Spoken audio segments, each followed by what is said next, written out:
You are Ayushi. Right, sir. Ayushi Singh. Okay, Ms. Singh, tell us something about you. Sir, I am Ayushi. I was born in the Banda district of Uttar Pradesh. Most of my schooling happened in Lucknow. And for my higher education, I moved to Delhi and graduated with political science from University of Delhi. And that was in year? Sorry, sir. It was in which year? So this was in 2014. 2014. What are you doing since last 5 years? Sir, I've been preparing for civil services, UPSC as well as state services, as well as I've completed 1 year of my MA from Indira Gandhi National Open University. But you did your BA Honours from Miranda House. Right, sir. So how come a student from Miranda House is forced to get into IGNOU?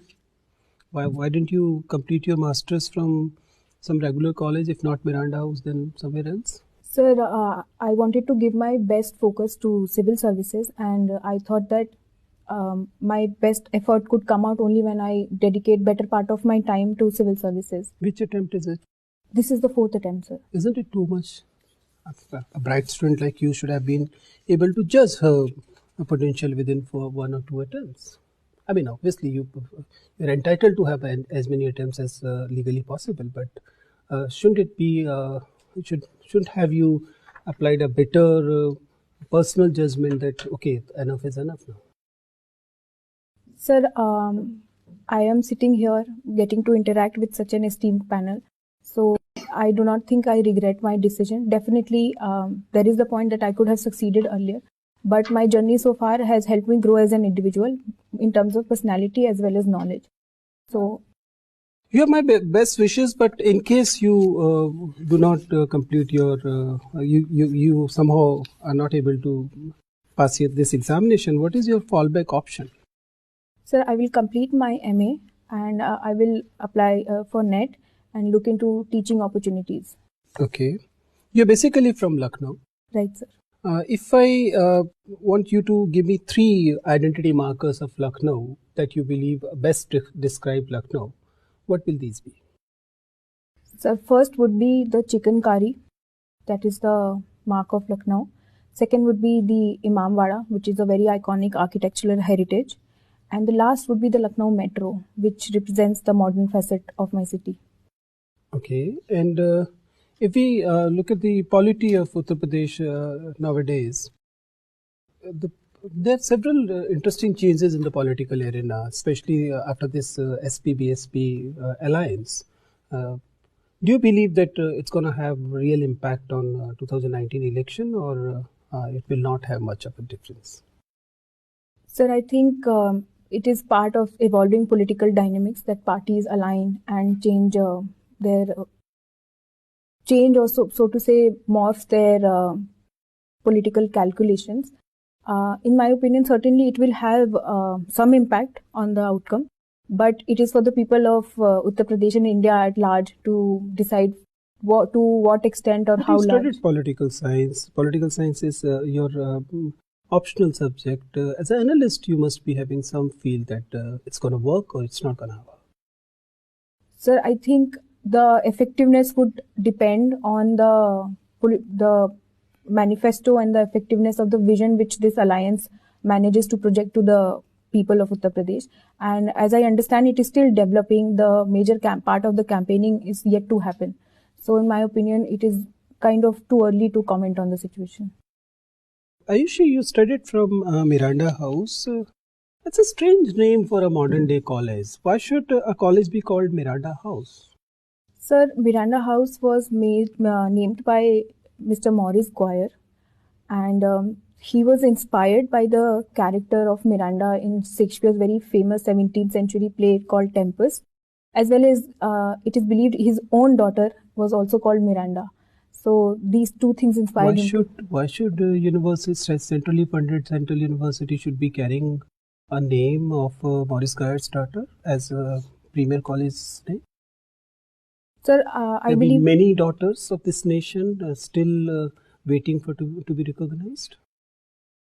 Sir, I believe that this was the secondary factor, that his own daughter was called Miranda. I think the character of Miranda in Tempest, for him, embodied the characters of an ideal woman, and that is what even in that case, there are many characters in Indian literature still waiting to be recognized? Why Tempest Miranda be given this honor?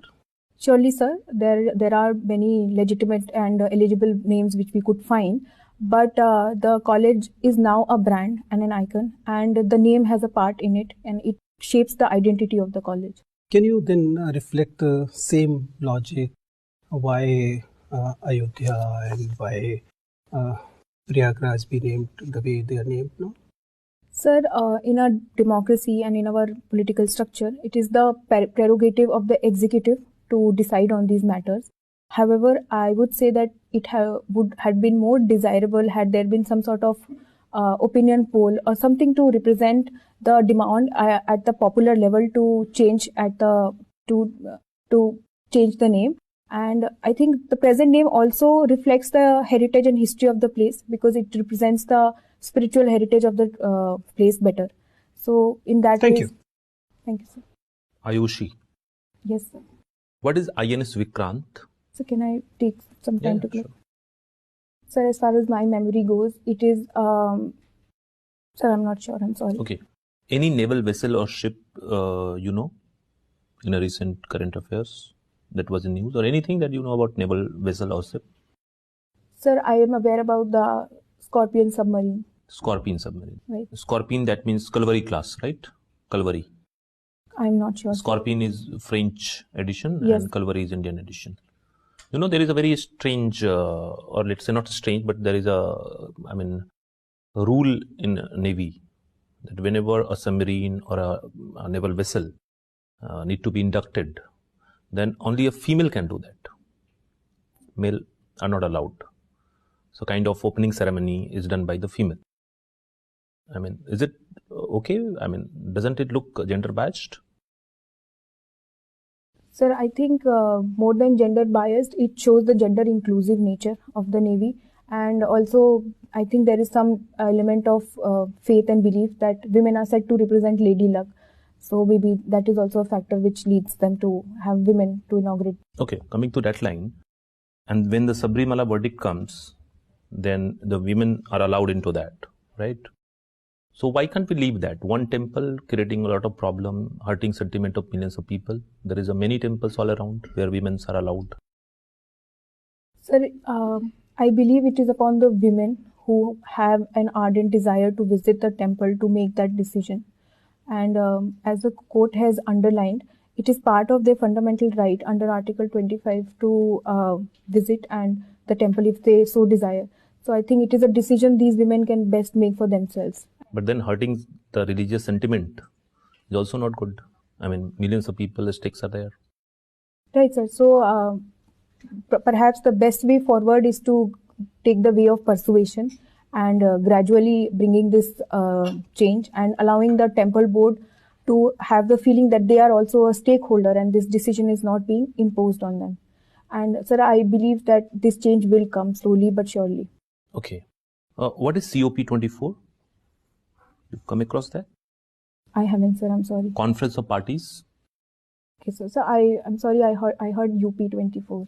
Okay, COP24. Yes, sir. So this was the 24th Conference of Parties under the United Nations Framework Convention on Climate Change. It was held in Katowice, Poland, and it was held to decide the rules of the Paris Agreement Act. Okay, there was a term used in that, in COP, that was climate financing. Can you explain what is climate financing?